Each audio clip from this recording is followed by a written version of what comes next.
आज हामी एकदमै गम्भीर तर उत्तिकै महत्त्वपूर्ण विषयमा कुरा गर्दैछौँ। खेतबारीमा पसिना बगाउने हाम्रा मेहनती किसान र वैदेशिक रोजगारीमा जाने कामदारहरूको स्वास्थ्य रक्षा कसरी गर्ने।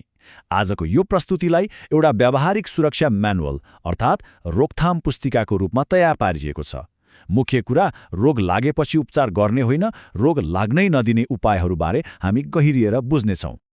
यस चर्चामा मुख्यतया 5वटा कुराहरू समेटिएका छन्: मौन मृगौला सङ्कट, गर्मी र जलवियोजनको असर, इनर्जी ड्रिङ्कले पार्ने जाल, पानीमा लुकेका विषाक्त पदार्थ र अन्त्यमा कामदारहरूको लागि अपनाउनै पर्ने सुरक्षा म्यानुअल।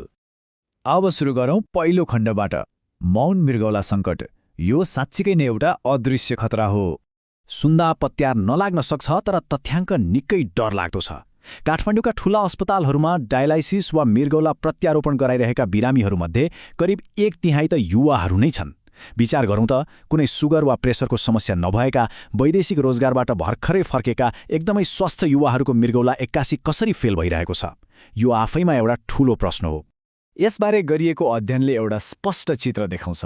यो कुनै सामान्य खानपान बिग्रेर वा उमेर ढल्केर भएको समस्या पटक्कै होइन।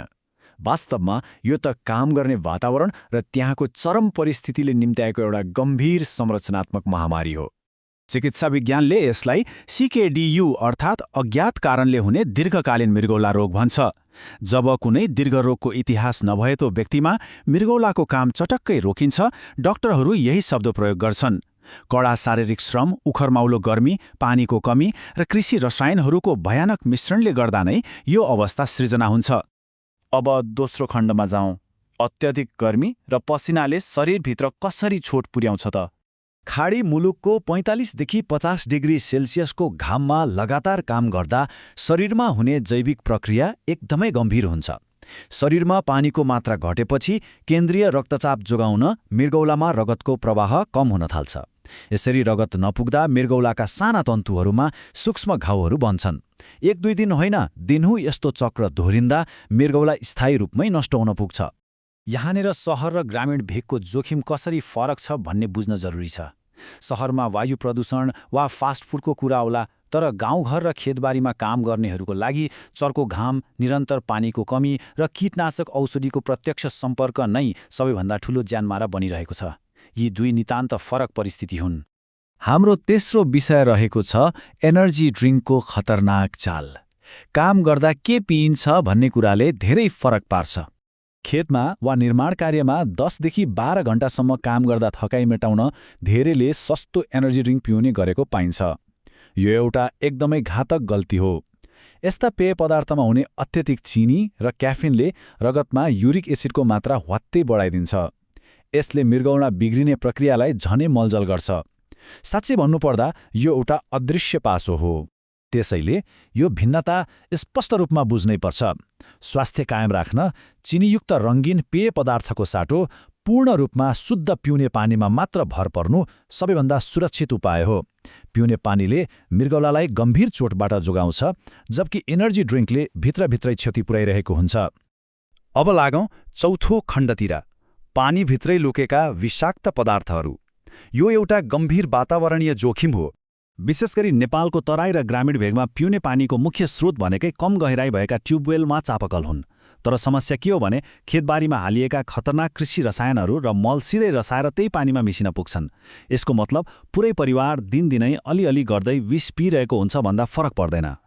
यसलाई एउटा स्पन्जको उदाहरणबाट बुझौँ। फोहोर पानी सोच्ने तर कहिल्यै नपखालिने स्पन्ज जस्तै जब गर्मीले गर्दा पिसाब कम लाग्छ, पानी मार्फत शरीरमा प्रवेश गरेका कीटनाशक औषधि र भारी धातुहरू बाहिर निस्कन पाउँदैनन्। ती सबै विषहरू मृगौलाभित्रै गएर थुप्रिन्छन्। यसले जोखिमलाई कैयौँ गुणा बढाइदिन्छ। यही कारणले गर्दा कामदारहरूले सकेसम्म गहिरो इनार वा राम्ररी फिल्टर गरिएको सामुदायिक पानीको स्रोत खोज्नुपर्छ। पानीको स्रोत परिवर्तन गर्ने कुरा सुन्दा एकदमै सामान्य लागे पनि यो ज्यान बचाउने अत्यन्तै प्रभावकारी र बलियो उपाय हो। अब पालो आएको छ आजको सबैभन्दा महत्त्वपूर्ण अन्तिम खण्डको, कामदारको सुरक्षा म्यानुअल अर्थात् रोकथाम पुस्तिका। हाम्रो मुख्य उद्देश्य भनेकै रोग लागिसकेपछि अस्पताल धाउनको साटो सुरुमै रोग लाग्न नदिने वातावरण तय गर्नु हो। यी रणनीतिक उपायहरूलाई एउटा दैनिक अपनाउन सकिने भरपर्दो सुरक्षा पुस्तिकामा सजिलै ढाल्न सकिन्छ। यसका लागि मुख्य 4वटा नियमहरू पालना गर्नुपर्छ। पहिलो, काम गर्दा प्रशस्त शुद्ध पानी पिउने। दोस्रो, खेतमा विषादी छर्किँदा अनिवार्य रूपमा मास्क, पन्जा लगायतका सुरक्षा उपकरण लगाउने। तेस्रो, सधैँ गहिरो इनारको मात्र सुरक्षित पानी प्रयोग गर्ने। र चौथो, समय-समयमा नजिकीको स्वास्थ्य चौकीमा गएर पिसाब र रक्तचापको सामान्य परीक्षण गराउने। यति मात्र गर्दा पनि मृगौला जोगाउन सकिन्छ। साँच्चै भन्यो भने पानी पिउनु तिर्खा मेटाउनु मात्र होइन, यो त मृगौला जोगाउने सबैभन्दा सस्तो र मुख्य औषधि हो भन्ने बुझाइ हाम्रो समाजमा स्थापित हुन एकदमै जरुरी छ। एउटा साधारण बानीले जीवन बचाउने सबैभन्दा महत्त्वपूर्ण हतियारको काम गर्न सक्छ। अन्त्यमा एउटा गम्भीर प्रश्न हामी सबैको अगाडि छ। यी सामान्य लाग्ने तर ज्यान बचाउने सुरक्षात्मक उपायहरू हामी कति छिटो आफ्नो समुदायमा लागू गर्न सक्छौं?